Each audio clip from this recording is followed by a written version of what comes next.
And welcome back to part 2 of our painting tutorial. We're going to jump right into painting the black on Wisp. The general idea when you're painting clothing and armor is that you want to start with the furthest back layers and work your way up, and also I like to do all of the same color at the same time. So I'm starting with his mask here, and you'll see one of the first thing I did was get this giant blob of black paint all over his face. What you can do though is just take a slightly wet brush like I'm doing here, and if that paint is still wet you can wipe it right off. Now here you'll see I put a little bit too much water on my brush, so we got a blob. Don't worry, I know it looks scary, but if you just dry the brush off a little bit, wipe it some more, that paint will come right off as long as it's still wet. So if you catch your mistakes quickly, they're easy to take off. And like I said, here we're moving into his shirt, his pants, and all that stuff. So I'm doing all my black first because it's kind of like an inner layer, and then we'll move out and we'll do the gray of his armor and all that kind of stuff. A couple quick disclaimers from my previous video. I just wanted to let you know, someone had asked.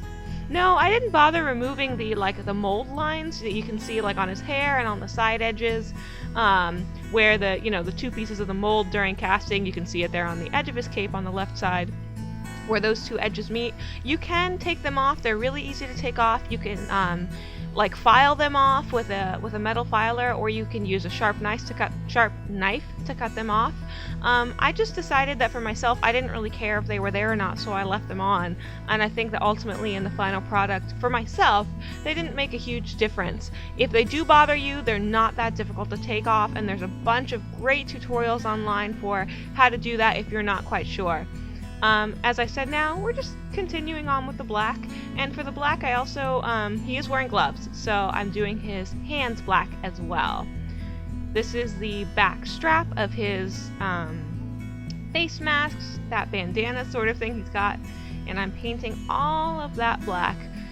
In case anyone is curious, I am using the Model Color brand paints, and I really like their paints. I actually use them in combination with Army Painter paints. Like you saw the soft tone and the dark tone, those inks are both Army Painters, and so any of the paints that you see me using are either the Model Color brand or the Army Painter. What you're seeing here is actually, there was a little cut in the video here, I just forgot some of the black sections. Sometimes you just need to step back, look at something from a different point of view, or after a couple seconds, and you'll say, oh, that's supposed to be black too, or oh, that's something that I missed, or that's not supposed to be that color. And it's really good just to kind of back up sometimes and take a second glance at what you're painting, because sometimes if you look at something too close for too long, it just gets confusing. I'm going in and adding a second layer of my black to his cape and all those black sections. This again, I'm no pro, I'm not a professional painter. This is really kind of the most basic way to paint these guys up and get something that I consider to be decent quality painting. So yeah, this is going to be pretty basic, and just to show you how to get these guys painted up with something that I think looks pretty good. Moving on to the back of his cape here, I decided to do purple on the outside and black on the inside. Technically you can do a darker purple on the inside of the cape where the rest of his body is, and then a lighter purple back here where we're working now. But for me, I decided to keep the black. My paint started out really thin, but then I thickened it up for the second layer, which is what you're seeing now. And usually you just want to get a couple coats, and if things look uneven at first, a second coat will usually clear that right up, which is also what I'm doing on his hands and all the black sections here, just going in and doing a second coat. And this is another one of those instances where I had missed something that was supposed to be black, which is the I guess the strap that goes across that holds the sheath for his weapon, and also he has a little sack. A sack that I guess, he's kind of like your roguey sort of thief character, so he's probably got some things that he's running away with in there. This is the red for that sheath for his weapon. And again, this is another instance where my paint started out really thin, but ultimately I just went in and ended up doing multiple layers and came out just fine. With these things, kind of these slightly off to the side things with his sheath and the little bag that he has, I ultimately ended up just doing one coat for those, and then, or I'm sorry, not one coat, but I ended up doing just the base color, and then washing them with my wash when I wash everything else at the end to kind of give them a little bit more texture, just so they don't look so flat. But I really just wanted to keep this guy as simple as possible, and the quality I think is still, you know, it's decent. If you're looking for something more high quality, of course you could add multiple colors and highlights and all that kind of stuff to even the bags, but I decided not to do that. This is the gray for all of his armor pieces. So I started out, my paint, as you can see, was a little runny, a little thin, but when I did my layers on top, it really thickened up. And of course you don't have to start with a super thin layer like I did. You just add a little bit less water when you dilute your paint, or if you find that it's too thin when you start painting, just add a tiny bit more paint.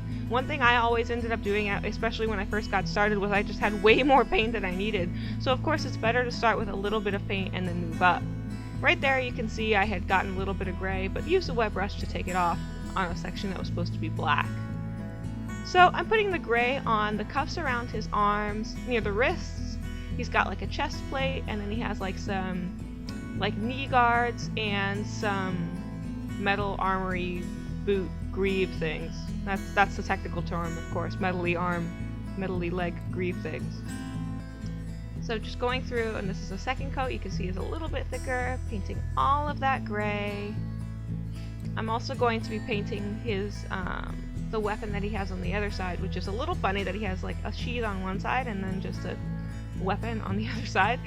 You can see a little bit of black on there. I thought I was going to start to tie the or paint the ties on that black and then go over with the gray, but ultimately I just went over the whole thing. And it's one of those, another instance where I didn't follow my own advice of working from the inside out. I thought I'd do the black first, the ties first, and then the gray, and of course that didn't work out. Here you can see the edge got, I either didn't paint it correctly the first time, or it just got scratched up because I don't have him mounted on anything, which I really should. If you have like a little bit of putty, you could mount them on like a cork or something like that, so you're not actually touching the model when you're painting, and that really keeps you from scuffing any of that paint. What you're seeing here is I'm starting the highlights, and what I'm doing is I'm using it looks white, but it's actually a very light gray, so it blends a little bit more. And what I would recommend when you're doing the highlights is to just look at a picture. There's great pictures of these characters online. I had a picture from his card in the game, and also a picture of a miniature that someone else had painted, and I was just using both of those as a reference to kind of figure out how I wanted to paint these guys. Here I'm painting that little bag that he's carrying, and I'm actually doing that in between my highlight layers.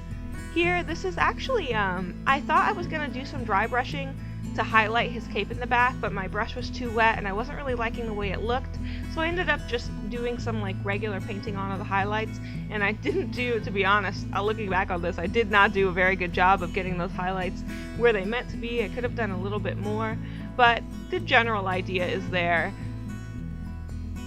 And here we're seeing, moving on to the washing already. So I did a little bit of highlights of that light gray just to add some, so it wasn't just a flat gray armor. And here we're doing the wash. So this is that dark tone again, and I'm just putting that in between the cracks in his armor. And you can see that brings out the details. You can see each individual plate a little bit better, and I put a little bit of that wash also on some of his accessories on the side there to bring those out a little bit. I also painted the buckles on his strap and on his belt. I did gray, and then I did a little bit of highlight on those as well. And this is just the wash. You can spend a little bit more time to get that wash in the cracks where you want it, especially near his knee guards and stuff like that, just to bring out those little details a little bit more. And I like to highlight before I do the wash so everything blends a little bit better. This is the very last step, and you always want to do this last. It's just painting the bases.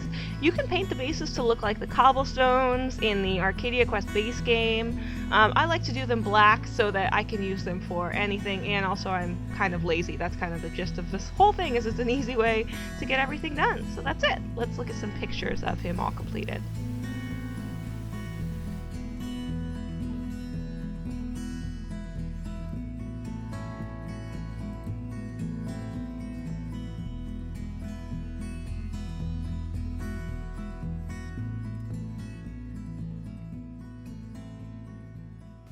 Wisp is all done now. Thanks so much for checking out this video. If you'd like to see more painting tutorials for Arcadia Quest or for any other board game, I've really been enjoying painting up miniatures from board games specifically lately. I think it adds a lot to the game.